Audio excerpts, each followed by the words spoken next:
তো বন্ধুরা, video edit করার জন্য ইউটিউবের তরফ থেকে বিটা ভার্সানে একটা অ্যাপ লঞ্চ করেছে। সেই অ্যাপের মাধ্যমে আপনারা ভিডিও এডিট করতে পারবেন এবং সেই ভিডিও ইউটিউবে আপলোডও করতে পারবেন। তো বন্ধুরা, আজকের আমি এই ভিডিওতে দেখাবো, একদম খুব সহজভাবে দেখানোর চেষ্টা করব যে ইউটিউবে ভিডিও আপলোড করার আগে ভিডিও যে এডিট করতে হয় সেটা আপনারা কিভাবে করবেন, ইউটিউব ভিডিও এডিট কিভাবে করবেন। তো বন্ধুরা, চলুন দেখে নেওয়া যাক। নমস্কার, আমি তন্ময়, আপনি দেখছেন তনুর টেক। চলুন আর বেশি দেরি না করে ভিডিও শুরু করা যাক। তো বন্ধুরা, প্রথমে প্লে স্টোরটা ওপেন করে নেবেন। প্লে স্টোরটা ওপেন করার পর প্লে স্টোরে সার্চ বারে গিয়ে লিখবেন ইউটিউব ক্রিয়েট। ইউটিউব ক্রিয়েট লেখার পরে এই রকম অ্যাপ চলে আসবে। দেন এই অ্যাপটাকে ইনস্টল করে নেবেন। ইনস্টল করার পরে ওপেন করবেন। দেন ওপেন করার পর নিচে লেখা আছে দেখুন সাইন ইন। আপনারা ইউটিউব চ্যানেল ক্রিয়েট করার সময় যে জিমেল অ্যাকাউন্ট দিয়ে ইউটিউব চ্যানেলটা ক্রিয়েট করেছিলেন সেই জিমেল দিয়ে আপনারা সাইন ইন করতে পারবেন, অথবা অন্য কোনো জিমেল অ্যাকাউন্ট দিয়ে আপনারা এখানে সাইন ইন করতে পারবেন। তো সাইন ইনটা করে নেবেন। সাইন ইন করার পর দেন এইরকম একটা ইন্টারফেস চলে আসবে। দেন এখানে দেখুন একটা প্লাস আইকন আছে, ওই প্লাস আইকনেতে ক্লিক করে দেবেন। প্লাস আইকনেতে ক্লিক করার পর ডাইরেক্ট আপনাদের ফোন গ্যালারিতে নিয়ে চলে যাবে। আপনারা যে ভিডিওগুলো এডিট করবেন সেই ভিডিওগুলো সিলেক্ট করে নেবেন। দেন ভিডিও সিলেক্ট করে নেবেন। দেন আমি এখানে একটা ভিডিও সিলেক্ট করে নেব। দেন আমি ভিডিও সিলেক্ট করে নিয়েছি। ভিডিও সিলেক্ট করার পর ডান দিকে নিচে দেখুন ইম্পোর্ট বলে লেখা আছে, ওই ইম্পোর্টে ক্লিক করে দেবেন। ডান দিকে নিচে ইম্পোর্ট আছে, ওই ইম্পোর্টেতে ক্লিক করে দেবেন। ইম্পোর্টেতে ক্লিক করে দেওয়ার পর দেন একটু কিছু সময় নেবে ইম্পোর্ট হতে। তো ইম্পোর্ট হওয়ার পরে এই রকম একটা ইন্টারফেস চলে আসবে। দেন এখানে দেখুন, এখানে কত অপশান আছে, আপনারা কত সহজেই ভিডিও এডিট করতে পারবেন। ইউটিউব কত সহজ করে দিয়েছে ভিডিও এডিট করার জন্য। তো সেই পদ্ধতিতে আপনারা এডিট করতে পারবেন। প্রথমে দেখুন, প্রথমে আছে ওভারলে, মানে আমরা এই যে ফেস ভিডিও করছি, আমার এই যে ডান দিকে স্ক্রিন রেকর্ডিং চালু আছে, এই রকম ভিডিও এডিট করতে পারবেন। ধরুন আমি এই ভিডিওতে একটা স্ক্রিন রেকর্ডিং লাগাবো বা স্ক্রিন রেকর্ডিং শো করাবো, সেটা আমি ওভারলেতে ক্লিক করে আমি সেটা করতে পারবো। দেন আমি এই ওভারলেতে ক্লিক করলাম। ওভারলেতে ক্লিক করার পর দেন এখান থেকে আমি একটা ভিডিও নিয়ে নেব, ছোটো মতো একটা ভিডিও নিয়ে নেব। তো আমি ভিডিও নিয়ে নিয়েছি। ভিডিওটা নেওয়ার পরে নিচে যে ইম্পোর্ট বলে লেখা আছে ওই ইম্পোর্টেতে ক্লিক করবেন।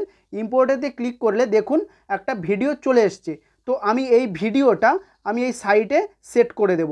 এখানে দেখুন আমি প্রথমে যে ভিডিওটা সিলেক্ট করেছিলাম এবং ওভারলেতে ক্লিক করে যে ভিডিওটা সিলেক্ট করলাম, দুটোই কিন্তু ভিডিও এখানে আছে। প্রথম ভিডিওটা প্রথমে আছে এবং ওভারলেতে ভিডিওটা যে সিলেক্ট করেছিলাম সেটা কিন্তু প্রথম ভিডিওর সামনে আছে। যেমন এখানে ডান দিকে স্ক্রিন রেকর্ডিং দেখতে পাচ্ছেন, সেম টু সেম এই রকম। তো আপনারা ওভারলেতে ক্লিক করে এই রকম ভিডিওর মধ্যে ভিডিও দিতে পারেন। তো এরপরে কি আছে, টেক্সট। ভিডিওর মধ্যে কিছু লিখতে পারবেন। যেমন আমি টেক্সটে ক্লিক করছি। টেক্সটে ক্লিক করার পর দেন এখান থেকে আপনারা ভিডিওতে কিছু লিখতে পারবেন। তো এখানে দেখুন প্লেন টেক্সট বলে লেখা আছে, আমি এখানে ক্লিক করলাম। এখান থেকে আমি ধরুন লিখলাম তন্ময়, এখান থেকে আমি লিখলাম তন্ময়। দেখুন এই ডানেতে ক্লিক করে দেব। দেখুন এখানে কিন্তু লেখাটা চলে এসছে। এখান থেকে ছোট বড় করতে পারবো। তো এই রকম করে টেক্সট অ্যাড করতে পারবেন। এবং এডিট করার জন্য ডান দিকে দেখুন এডিট বাটন আছে, এই এডিট বাটনে ক্লিক করে এডিট করতে পারবেন এবং স্টাইল চেঞ্জ করতে পারবেন। ফন্টের যে স্টাইল, টেক্সটের যে স্টাইলটা আপনি চেঞ্জ করবেন, এই স্টাইলে গিয়ে আপনারা ফন্ট চেঞ্জ করতে পারেন বা ফন্টের স্টাইল চেঞ্জ করতে পারেন। তারপরে আছে দেখুন অ্যানিমেশন। ফন্টকে আবার অ্যানিমেশন দিতে পারবেন। যে টেক্সটটা লিখবেন সেই টেক্সটে অ্যানিমেশন দিতে পারবেন। আমি যে টেক্সটটা এখানে লিখেছি, ধরুন আমি এই টেক্সটটাকে ডিলিট করব, বা আমি এই যে তন্ময় লেখাটা লিখেছি আমি এটাকে ডিলিট করব। তো ডিলিট করার জন্য বাঁদিকে দেখুন ডিলিট বাটন আছে, ডিলিট বাটনেতে ক্লিক করবেন, ডিলিট হয়ে যাবে। এবারে আপনি ধরুন এডিট করতে করতে, ভিডিও এডিট করতে করতে আপনার কোথাও ভুল হয়ে গেল। তো ভুলটা শুধরানোর জন্য বাঁদিকে ওপরে দেখুন, ওপরে একটা অ্যারো চিহ্ন বা এন্টার চিহ্ন অপশান আছে, এটাকে আনডু বলে। আনডুতে ক্লিক করবেন, আবার রিটার্নে আবার চলে আসবেন। দেন এরপরের যে ফিচার্সটা আছে সেটা হলো স্টিকার। আপনারা ভিডিওর মধ্যে স্টিকার অ্যাড করতে পারবেন। স্টিকারে ক্লিক করে দেব। স্টিকারে ক্লিক করার পর দেখুন এখানে কত স্টিকার চলে এসছে। যেমন দেখুন ফার্স্ট আছে সাবস্ক্রাইব, তারপরে লাইকের স্টিকার আছে, তারপরে আবার সাবস্ক্রাইবার স্টিকার আছে, like, comment, subscribe, share sticker আছে। আপনি এখান থেকে স্টিকার দিতে পারবেন। যেমন দেখুন এখান থেকে আমি একটা স্টিকার দিয়ে দেখাচ্ছি। তো আমি এই লাইক, কমেন্ট, সাবস্ক্রাইব এবং শেয়ারের স্টিকারটা নিয়ে নিলাম। তো এখানে স্টিকারটা নেওয়ার পরে আপনি এখান থেকে অ্যাডজাস্ট করতে পারবেন। দেখুন এখানে কিন্তু স্টিকারটা চলে এসছে, আপনি এখান থেকে ছোট বড় করতে পারবেন। একটু ছোট করে নেব। দেখুন এখানে দেখুন আপনি কিন্তু স্টিকারটা খুব ভালোভাবে এখানে ইউজ করতে পারবেন। আমি দেখুন এখানে স্টিকার দিয়ে দিয়েছি। তো আবার এই স্টিকারটা যদি আপনি ডিলিট করতে চান তাহলে বাঁদিকে ডিলিট বাটন আছে, ডিলিট বাটনে ক্লিক করবেন, ডিলিট হয়ে যাবে। তো এরপরে যে অপশানটা আছে বা যে ফিচার্সটা আছে সেটা হলো সাউন্ড। আপনি ভিডিওর মধ্যে সাউন্ড অ্যাড করতে পারবেন, সং অ্যাড করতে পারবেন। এবং একটা কথা বলে দিই, এখানে একটা ইম্পর্টেন্ট কথা, এখান থেকে যে সংগুলো বা যে সাউন্ডগুলো ইউজ করবেন সেটাতে কিন্তু কপিরাইট আসবে না। এটা ইউটিউব নিজেই প্রোভাইড করছে এই সংগুলো বা এই মিউজিকগুলো। এখান থেকে যদি আপনি ইউজ করেন তাহলে আপনাদের ভিডিওতে কপিরাইট আসবে না। দেন এরপরে যে অপশানটা আছে অথবা যে ফিচার্সটা আছে ভয়েস ওভার, আপনি ভিডিওর মধ্যে ভয়েস ওভার করতে পারবেন, ভয়েস দিতে পারবেন। তো আমি ভয়েস ওভারেতে ক্লিক করে দিলাম। ভয়েস ওভারেতে ক্লিক করে দেওয়ার পর দেন প্রথমে আপনি যদি এই অ্যাপটা ইউজ করেন তাহলে এই রকম পারমিশন চাইবে। তো আপনি এখান থেকে যে কোনো একটা করে দেবেন, wheel using the app only this time don't allow করবেন না, তাহলে ভয়েসটা আসবে না। তো অনলি দিস টাইমটা দিয়ে দেবেন, মাঝখানেরটা দিয়ে দেবেন। দেন এখানে এই যে লাল অপশান আছে এই লাল অপশানেতে ক্লিক করবেন। এখানে আমি কিছু বলছি, নমস্কার বন্ধুরা আমি তন্ময়, আপনি দেখছেন তনুর টেক। দেন বলা শেষ হয়ে গেলে আপনি এটাতে কিন্তু ক্লিক করে দেবেন, এই যে লাল মতো আছে এটাতে ক্লিক করে দেবেন। দেন আমি যে ভয়েস ওভারটা দিয়েছি এটাকে শুনে নেব। দেন এটাকে শোনার জন্য এখানে চলে যাব, একটু স্ক্রল করে যাব, একটু বড় হয়ে গেছে। দেন এখানে আমি শোনার জন্য বলছি, দেখুন টাইটেল এবং থাম্বনেল দেখে নিশ্চয়ই বুঝতে পেরেছেন। নমস্কার বন্ধুরা আমি তন্ময়, আপনি দেখছেন। তো দেখতে পাচ্ছেন কিভাবে ভয়েস ওভার দেবেন।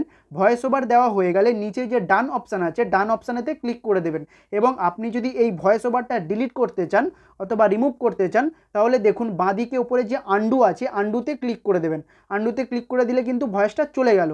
দেন এই ভয়েসটা চলে গেল, এবারে আমরা নেক্সট অপশানে বা নেক্সট ফিচার্সে চলে যাব। তো এরপরের যে অপশানটা আছে অথবা যে ফিচার্সটা আছে সেটা হলো ক্যাপশন। আপনি ভিডিওর মধ্যে ক্যাপশন লিখতে পারেন। ধরুন আপনার ভাষা বাংলা বা হিন্দি, অনেকেই হিন্দি বা বাংলা বুঝতে পারে না, তাদের জন্য ক্যাপশন লিখতে পারেন। ক্যাপশানেতে ক্লিক করবেন। ক্যাপশানেতে ক্লিক করার পর দেন নিচে দেখুন গেট স্টার্টেড বলে লেখা আছে, গেট স্টার্টেডে ক্লিক করবেন। দেন এরপরে এখানে ল্যাঙ্গুয়েজ সিলেক্ট করবেন। ল্যাঙ্গুয়েজ সিলেক্ট করার পর আপনি ক্যাপশন লিখে দেবেন। তো এই রকমভাবে এই ফিচার্সগুলো ইউজ করতে পারবেন। তো এবারে বলবো, ভিডিওর মধ্যে যদি কিছুটা অংশ কাটতে চান, মাঝখানে বা দুদিকে যদি কিছুটা অংশ কাটতে চান তাহলে সেটা কিভাবে কাটবেন, মানে যেটাকে বলে কাট লাগানো, সেই কাট লাগানোটা কি করে করবেন, মানে ভিডিওর কিছুটা অংশ কিভাবে কাটবেন। তো কিছুটা অংশ কিভাবে কাটবেন সেটা দেখে নিন। তো প্রথমে ভিডিও সিলেক্ট করবেন। ভিডিও সিলেক্ট করার পর বাঁদিকে দেখুন স্প্লিট বলে একটা অপশান আছে, স্প্লিট অপশানেতে ক্লিক করবেন। স্প্লিট অপশানেতে ক্লিক করলে দেখুন বাঁদিকে কিছুটা অংশ কিন্তু কেটে বাদ চলে গেল। দেন এই স্প্লিট অপশানেতে ক্লিক করার পর যে কাটা অংশটুকু বেরিয়ে এলো সেই অংশটুকু আমরা ডিলিট করব। তো ডিলিট করার জন্য বাঁদিকে ওপরে যে ডিলিট বাটন আছে ডিলিট বাটনেতে ক্লিক করে দেবেন, ডিলিট হয়ে যাবে। দেখতে পাচ্ছেন ডিলিট হয়ে গেছে। দেন ভিডিওটা সম্পূর্ণ এডিট কমপ্লিট হয়ে গেলে ভিডিওটা সেভ করতে হবে। তো ভিডিওটা সেভ করার জন্য কি করবেন, ডান দিকে দেখুন 3 ডট আছে, 3 ডটে ক্লিক করবেন। 3 ডটে ক্লিক করার পর এখানে লেখা আছে এক্সপোর্ট, এক্সপোর্টেতে ক্লিক করে দেবেন। এক্সপোর্টেতে ক্লিক করে দেওয়ার পর দেন এখানে আবার নিচে লেখা আছে এক্সপোর্ট, আবার এক্সপোর্টেতে ক্লিক করে দেবেন। এক্সপোর্টেতে ক্লিক করে দেওয়ার পর দেন ভিডিও কিন্তু সেভ হতে শুরু হবে। দেন ভিডিওটা সেভ হওয়ার পরে ওই ভিডিওটা ইউটিউবে আপলোড করতে পারবেন। তো বন্ধুরা, ইউটিউব ক্রিয়েটের মাধ্যমে আপনি খুব সহজেই ভিডিও এডিট করতে পারবেন এবং সেই ভিডিও ইউটিউবে আপলোড করতে পারবেন। ইউটিউব খুব সহজ পদ্ধতি নিয়ে চলে এসেছে যাতে কোনো ক্রিয়েটরের ভিডিও এডিট করতে অসুবিধা না হয়। তো বন্ধুরা, এই ছিল আজকের ভিডিও। ভিডিও ভালো লাগলে একটা লাইক করে দেবেন এবং এই চ্যানেলে নতুন হলে চ্যানেলটি সাবস্ক্রাইব করে বেল নোটিফিকেশান অন করে দেবেন। ভিডিওটা এখানেই শেষ করছি, দেখা হচ্ছে পরবর্তী ভিডিওতে। সবাই ভালো থাকুন, সুস্থ থাকুন, ধন্যবাদ।